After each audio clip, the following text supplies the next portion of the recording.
गणित शिक्षण में आज हम घन प्रकरण पर पाठ्य योजना तैयार करेंगे। दिनांक 25/6/2020, विषय गणित, उपविषय रेखा गणित, कक्षा वर्ग 7C, कालांश फर्स्ट, अवधि 35 मिनट्स।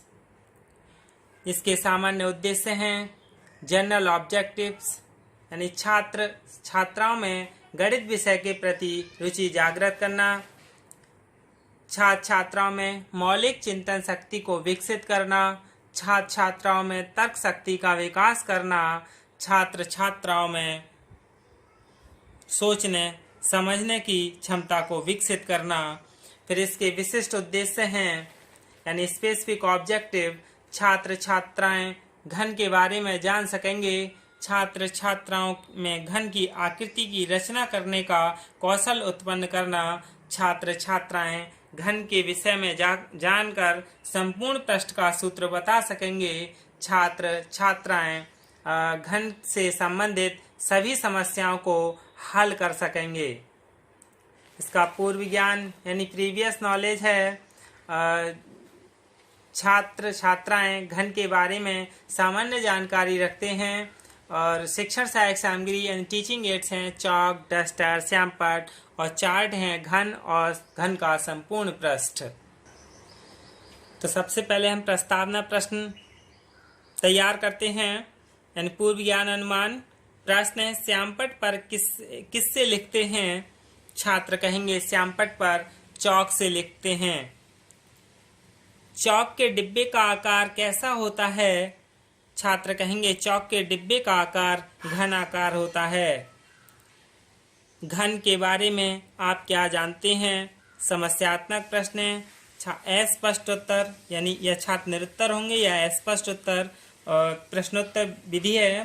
फिर उद्देश्य कथन या नवीन ज्ञान प्रस्तुतिकरण, छात्राध्यापक कथन होगा जिसकी लंबाई, चौड़ाई तथा ऊंचाई आपस में समान हो तो उसे घन कहते हैं। छात्रों, आज हम घन के विषय में विस्तार पूर्वक अध्ययन करेंगे।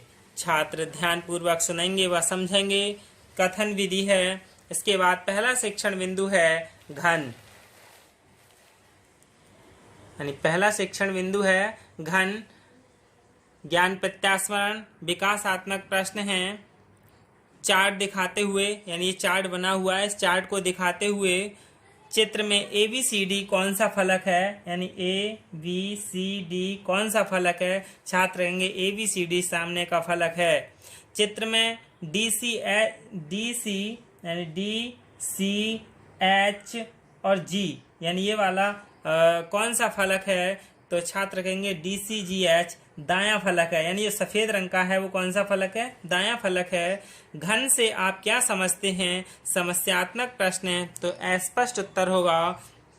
नवीन ज्ञान प्रस्तुतिकरण यानी फिर छात्राध्यापक कथन यानी स्पष्टीकरण होगा जिसकी लंबाई, चौड़ाई तथा ऊंचाई आपस में समान हो उसे घन कहते हैं और इसमें 6 फलक होते हैं, 8 शीर्ष, 12 किनारे होते हैं। 6 फलक यानी एक रेड वाला, रेड के सामने वाला 2, एक वाइट के सामने वाला 2, 2 और 2 कितने हुए? 4। एक ये ब्लू के सामने वाला 2, तो 2, 2, 2, 4 कितने हो गए? 6। तो 6 फलक होते हैं, 8 शीर्ष होते हैं, AEHDVCGF ये कितने? 8 शीर्ष हैं, 12 इसके किनारे हैं। ABCD सामने की, EFGH पीछे की और ADHE ऊपर की, VCGF बायां नीचे और CDHG दायां तथा ABFE बायां फलक है या सतह है। ये व्याख्यान से प्रदर्शन विधि छात्र ध्यान पूर्वक सुनेंगे व समझेंगे। इसका मूल्यांकन प्रश्न होगा कि घन की लंबाई व चौड़ाई आपस में कैसी होती है। दूसरा शिक्षण बिंदु है घन का संपूर्ण पृष्ठ। ज्ञान प्रत्यास्मरण विकासात्मक प्रश्न यानी चार्ट दिखाते हुए यह किसकी आकृति है? छात्र कहेंगे यह घन की आकृति है, घन में कितने फलक होते हैं, पीछे बच्चे ने पढ़े ही हैं तो ज्ञान प्रत्यास्मरण हो रहा है। छात्र बता देंगे घन में 6 फलक होते हैं। घन का संपूर्ण पृष्ठ कैसे ज्ञात करते हैं, समस्यात्मक प्रश्न है तो छात्र स्पष्ट उत्तर देंगे। नवीन ज्ञान प्रस्तुतिकरण यानी फिर छात्राध्यापक स्पष्टीकरण करेगा।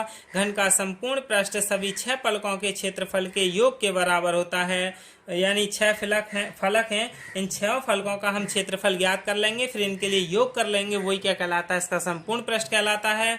ABCD का क्षेत्रफल निकालिए a स्क्वायर, EFGH का क्षेत्रफल a स्क्वायर और ADHG यानी 6 फलक का हमने क्षेत्रफल ज्ञात किया। सभी फलकों के क्षेत्रफल का योग अर्थात संपूर्ण पृष्ठ होगा a स्क्वायर, 6 बार जोड़ा तो कितना हो गया 6a स्क्वायर। a क्या है, यहाँ पर भुजा है, संपूर्ण पृष्ठ बराबर 6 गुणा भुजा का स्क्वायर। यही क्या है, घन का संपूर्ण पृष्ठ यानी घन का संपूर्ण पृष्ठ का सूत्र है।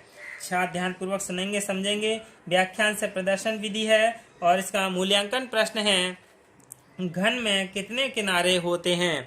इसके बाद इसका तीसरा शिक्षण बिंदु आदर्श प्रश्न है, यानी ये रोलर बोर्ड पर आदर्श प्रश्न लिखा होगा, उसे दिखाते हुए घन के प्रत्येक कोर की लंबाई 3 सेंटीमीटर है तो उस घन के संपूर्ण पृष्ठ का क्षेत्रफल निकालिए। इसी में से विकासात्मक प्रश्न तैयार कर लिए जाते हैं कि घन की भुजा को किससे प्रदर्शित किया है, तो बता देंगे घन की भुजा को a से प्रदर्शित किया है। घन की भुजा a का मान कितना है, बता देगा भुजा a का मान कितना है, 3 सेंटीमीटर है। घन के संपूर्ण पृष्ठ का मान बताइए, समस्यात्मक प्रश्न है यानी अस्पष्ट उत्तर होगा। फिर स्पष्टीकरण देगा छात्राध्यापक, भुजा a बराबर 3 सेंटीमीटर तो संपूर्ण पृष्ठ 6a स्क्वायर, यही कितना है 3 3 3 9 तो कितना हो गया 6 9 54, यानी घन का संपूर्ण पृष्ठ बराबर 54 सेंटीमीटर स्क्वायर। छात्र ध्यान पूर्वक सुनेंगे समझेंगे। ये निगमन विधि है तो इसका मूल्यांकन प्रश्न है, घन के संपूर्ण पृष्ठ का मान बताइए यदि भुजा a बराबर 4 सेंटीमीटर हो। संक्षिप्तीकरण, नवीन ज्ञान संश्लेषण। छात्रों आज हमने घन का संपूर्ण पृष्ठ और घन के संपूर्ण पृष्ठ पर उदाहरण यानी आदर्श प्रश्न के विषय में अध्ययन किया। फिर पुनरावृत्ति प्रश्न, घन में कितने फलक होते हैं, घन में 6 फलक होते हैं। घन के संपूर्ण पृष्ठ का सूत्र बताइए, छात्र बता देगा घन के संपूर्ण पृष्ठ का सूत्र बराबर 6 गुणा भुजा स्क्वायर।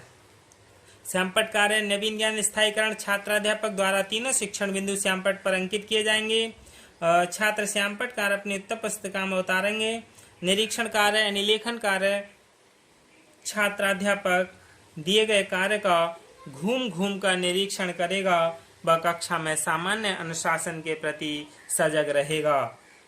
छात्र पूर्व दिवस का गृह कार्य अपने अध्यापन से निरीक्षण यानी जो अध्यापक है उससे निरीक्षण कराएगा।